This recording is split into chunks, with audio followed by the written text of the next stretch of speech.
over the last, videos that we've done, a lot of the research dealing again with what people, unfortunately are so used to using as a drug in their name, the surname, has been explained and researched. And so we're going to, in another video in the future, I'm not going to say it's going to be immediate, but what I'm going to do is the best to do is place kind of a format of a lot of the research I did on the surname in kind of very simplistic form, so you can actually go down and look at it and just see for yourself. Here's what I found in the past, but it's much more of a research video that gives you a lot of the material that I had found in the past.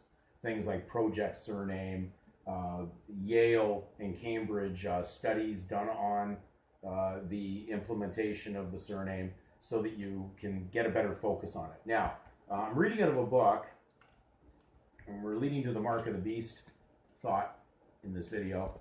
I'm reading out of a book called Documenting an Individual Identity.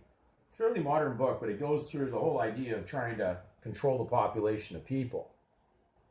And not trying to say that you don't need to control chaos. Certainly, I would say it would be the best thing for Satan to control his own chaos.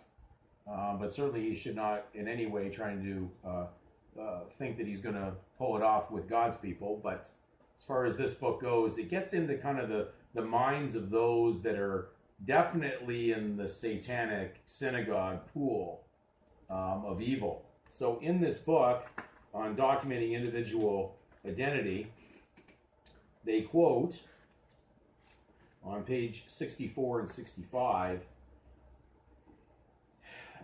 it starts, "The silence of English law on the matter of names is consonant with a government system in which registration and identity cards have not normally been part of the apparatus of administration. At the end of the 18th century, Jeremy Bentham deplored what he called the nominal confusion that prevailed in England. It is to be regretted," he wrote, "that the proper names of individuals are on so irregular a footing that they only imperfectly accomplish their object in a great nation.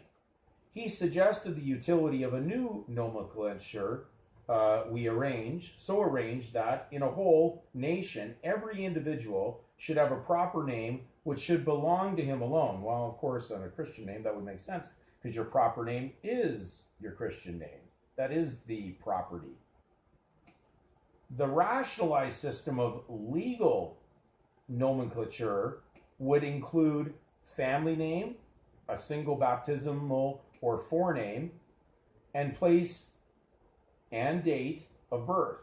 Bentham then went on to propose the universal adoption of what he describes as a common custom among English sailors of printing their family and Christian names upon their wrists in well-formed and indelible characters. He was suggesting, in other words, that everyone should have their name tattooed on their wrist. A policy, he says, that would be a new spring for morality, a new source of power for the laws, an almost infallible precaution against a multitude of offenses or sins. If you're not seeing this on its way, you're not looking too closely at what they're about to accomplish. So now we're just going to go into Scripture under the mark